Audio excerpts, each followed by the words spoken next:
मी सावित्रीबाई ज्योतिराव फुले या मालिकेच्या आजच्या भागामध्ये आपण बघूया. इथे आता सावित्री थोड्या घाबरलेल्या असतात.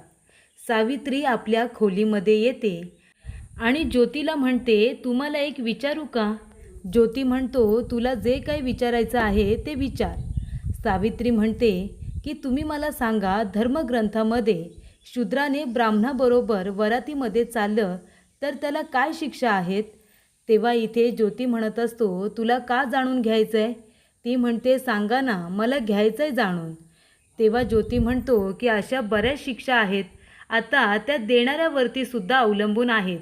म्हणजे इथे डोळे काढले जातात, जीभ छाटली जाते, अंग सोळून काढलं जातं. ती म्हणते की बास बास, नाही ऐकवत. तो म्हणतो, आहेत ना, अजून आहेत. उकळत्या तेलामध्ये टाकलं जातं किंवा हात टाकले जातात, हात छाटले जातात. तेव्हा इथे सावित्री म्हणते, अवं हे काय बोलताय तुम्ही, बास करा, मला ऐकवत नाही आहे. ज्योती म्हणतो, काय झालं, भीती वाटली? सावित्री म्हणते, भीती तर वाटणारच ना, माझंसुद्धा मन माणसाचंच आहे. ज्योती म्हणतो, ठीक आहे, मग आता भीती वाटते तर जातो आणि त्या ब्राह्मणांची माफी मागतो. त्यांना म्हणतो की माफ करा, जे झालं ते चुकीचं झालं. तेव्हा इथे सावित्री म्हणते, नाही हां, अजिबात नाही, थांबा मालक, लगेच कुठे जात आहे माफी मागायला? अहो, मला भीती वाटली, कारण मी पण माणूस आहे. तुम्हाला जर काही झालं तर मला भीती वाटणार नाही का? पण तुम्ही माफी मागायची नाही. त्यानंतर इथे आता राजाराम आणि गोविंद काका फुलं तोडायला मळ्यात जात असतात. तेव्हा त्या ठिकाणी इथे आता गंगाधर शास्त्रीचे दोन माणसं येतात, एक विनायक आणि एक पंत. ते म्हणत असतात, काय राजारामा, कुठे चाललात तुम्ही? तर आम्ही फुलं तोडायला चाललो देवा, असं गोविंद काका म्हणतात. ते म्हणतात, काय फुलं तोडायला? अरे त्या फुलांचं काय कराल आता? काय लोणचं घालाल का? ज्योतीने जे काही केलं आहे त्याची शिक्षा तर तुम्हाला आता मिळणारच, नाही का? अरे बाबा, त्या शेणू सुताराचं काय झालं माहिती आहे ना? चांगले वस्त्र घातले अंगावरती, तर गंगाधर शास्त्रींनी त्याचे कुळे कापायला सांगितले. आणि ती गवळ्याची सुमन, तिने काय केलं होतं? तिने फक्त मंत्र ऐकले होते आणि ते बोलण्याचा प्रयत्न केला होता. काय केलं? उकळत्या तेलामध्ये तिला हात टाकायला सांगितला. मग आता त्याच्यापेक्षा मोठी शिक्षा तर इथे ज्योतीला मिळणारच, बरोबर ना? मला तर वाटतंय त्याला उकळत्या तेलामध्येच टाकलं जाईल. तेव्हा गंगाधर शास्त्री आणि गोविंद काकांना खूपच भीती वाटते. दोघेही घाबरतात. आणि मग काय, इथे आता गंगाधर शास्त्री यांचा हेर आलेला असतो. तो पुण्यामध्ये आता ढोल वाजवून सगळ्यांना बातमी देत असतो की इथे ज्योती गोविंदराव फुले यांच्यावरती आता धर्मपंत हे सगळेजण बसून न्यायनिवाडा करणार आहेत. तर उद्या ज्योतीला सगळ्यांसमोर हजर राहायला सांगितलेलं आहे आणि तो निवाडा बघण्यासाठी तिथे सगळ्यांनी हजर व्हायचं. तर इथे सावित्री आणि ज्योती महत्त्वाचे मुद्दे वाचत असतात. सावित्री ज्योतीला मुद्दे शोधून काढायला मदत करत असते. तेवढ्यातच तिथे आऊ आल्यानंतर सावित्री आपल्या हातातील पुस्तक खाली ठेवते. तेव्हा आऊ म्हणते, अगं असू दे, नवऱ्याला अभ्यासामध्ये मदत करतेस ना, चांगली गोष्ट आहे. आणि ज्योती बाबा, अरे तू अभ्यास कर, पण खाण्यापिण्याकडे सुद्धा जरा लक्ष दे रे बाबा. तिथे गेल्यानंतर तुला बोलण्यासाठी ताकद हवी आहे की नको? त्यानंतर तिथे राजाराम दादा धावत पळत येतात आणि इथे आता ज्योतीला मिठी मारतात. ज्योती म्हणतो, अण्णा काय झालं? अण्णा काय झालं, सांगा ना. तेव्हा इथे राजाराम काका म्हणतात, अरे ज्योती, आता आम्ही येत होतो ना, तर बाजारपेठेमध्ये गंगाधर शास्त्रीचा इथे आता हेर भेटला होता. तो दवंडीस पिटत होता, सगळ्यांना म्हणत होता की कुणीतरी धर्मपंडित येणार आहेत म्हणून आणि ते न्यायनिवाडा करणार आहेत. आणि ते विनायक पंत ते म्हणत होते की ज्योतीला शिक्षा तर होणारच. ज्योती, आपण सगळं निभावून तर नेऊ ना रे, तुला काही होणार तर नाही ना?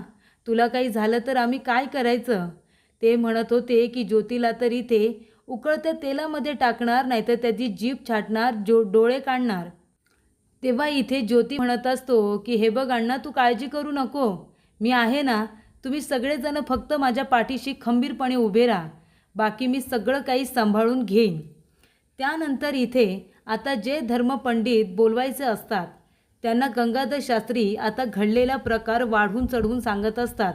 आणि त्यामुळे धर्मपंडित इथे आता मनोहर शास्त्री आणि वामन शास्त्री या दोघांना आता भेटायला गेलेले असतात आणि गंगाधर शास्त्री त्यांना आता सांगत असतात की ज्योती शूद्र असून कसं ब्राह्मणांच्या बरोबरीने चालतो, कसं त्यांना उलट उत्तर देतो, धर्म बुडवायला निघालाय. तेव्हा वामन शास्त्री म्हणतात, अहो तुमच्यासारखे विद्वान लोक असताना एक शूद्राचा मुलगा इतका शिकतो काय, धर्म बुडवायला बघतो काय? मग तुम्ही असताना आपली ब्राह्मणशाही आता संपत चालले आणि ते तुम्ही सहन करताय. तुम्हाला याच्यावरती काही ठोस पाऊल उचलायला आलं नाही का?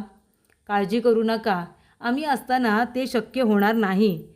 तेव्हा इथे आता गंगाधर शास्त्री म्हणत असतात, मग तुम्ही महापंडित आहात, न्याय निवाड्यासाठी तुम्ही आलात तर त्या ज्योत्याला चांगली शिक्षा द्याल आणि मग पुढे काय करायचं आहे ते आम्ही बघू. तुम्ही याल ना मग पुण्यास? वामन शास्त्री म्हणतात, अगदीच, आम्ही आल्याशिवाय काही राहणार नाही, आम्ही नक्कीच येणार. तेव्हा इथे आता मनोहर शास्त्रीला सुद्धा गंगाधर शास्त्री सांगतात. तेव्हा इथे मनोहर शास्त्री यांना विद्येचे खूपच ज्ञान असते आणि त्यामुळे त्यांनासुद्धा बोलवण्यासाठी गंगाधर शास्त्री स्वतःहून येतात आणि त्यांना विचारत असतात की जर आता त्याने धर्म बुडवायचं काम केलं आहे तर तुम्ही काय कराल? तर त्याने जे काम केलं आहे ते धर्माला शोभणारं नाही.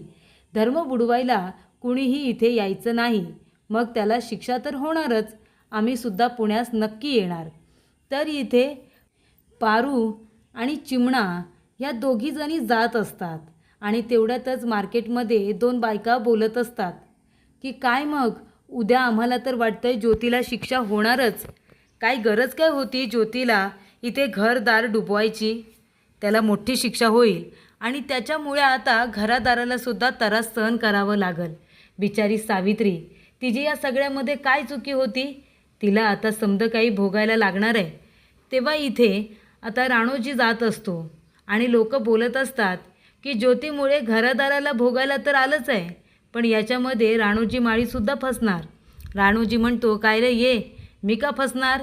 माझं घर वेगळं, माझी चूल वेगळी, माझी शेती वेगळी, त्याचा आणि माझा आता काही संबंध नाही, मग तरीसुद्धा आम्ही कसं काय डुबणार?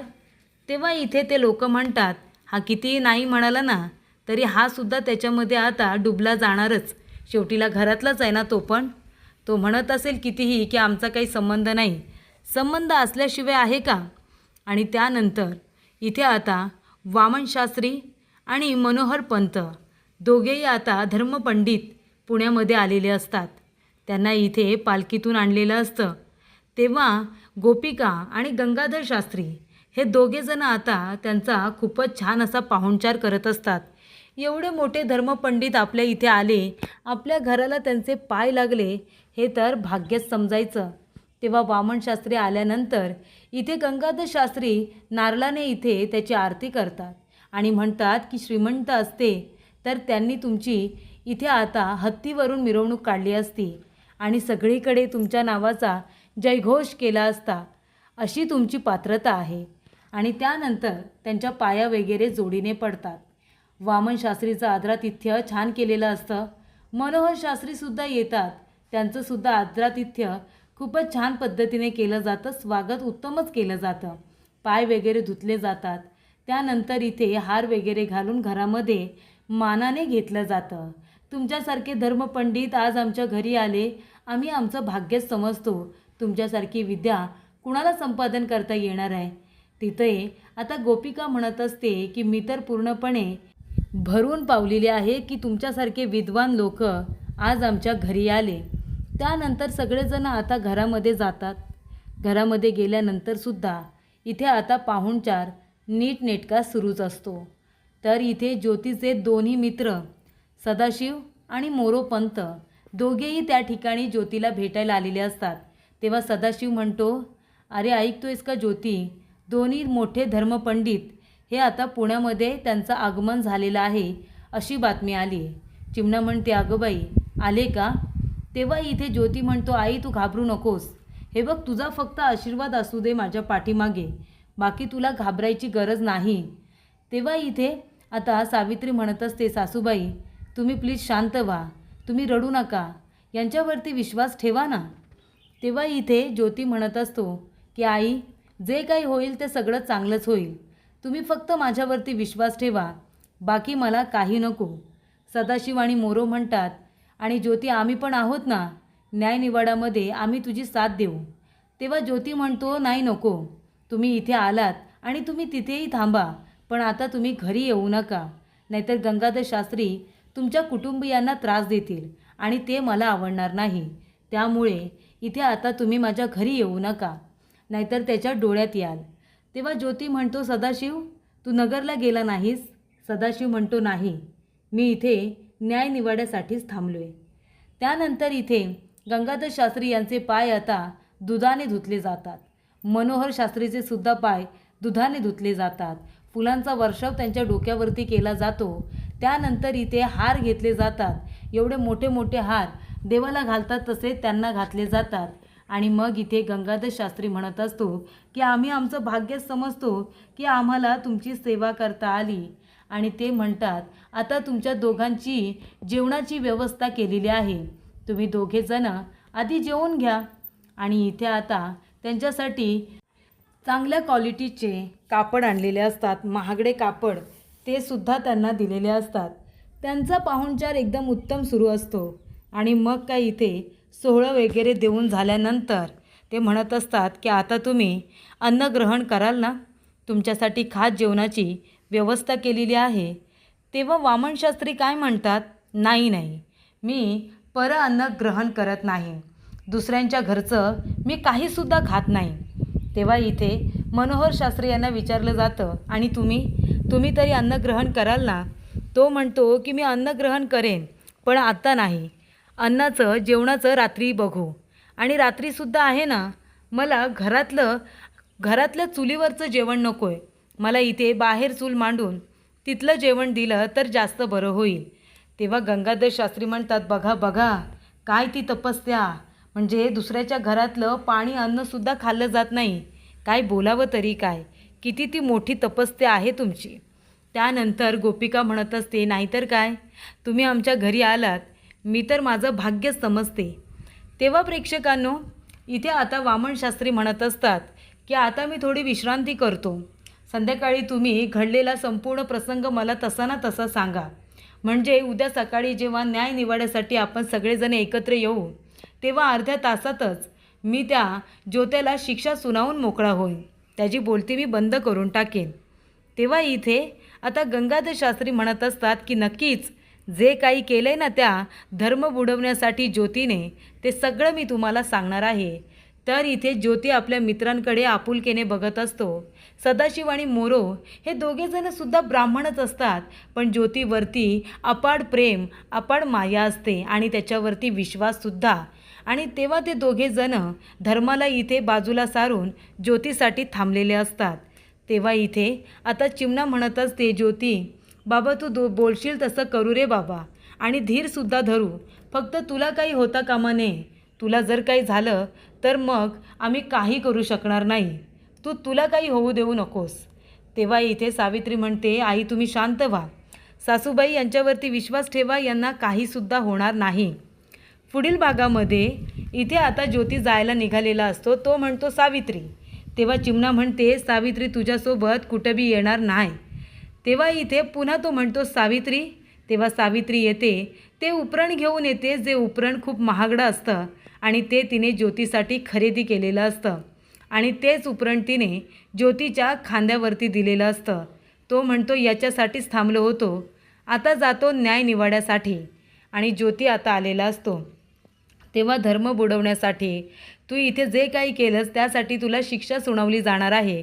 हाच तो ज्योती, याने चांगले कपडे घातले आणि आमच्या बरोबरीने चालला.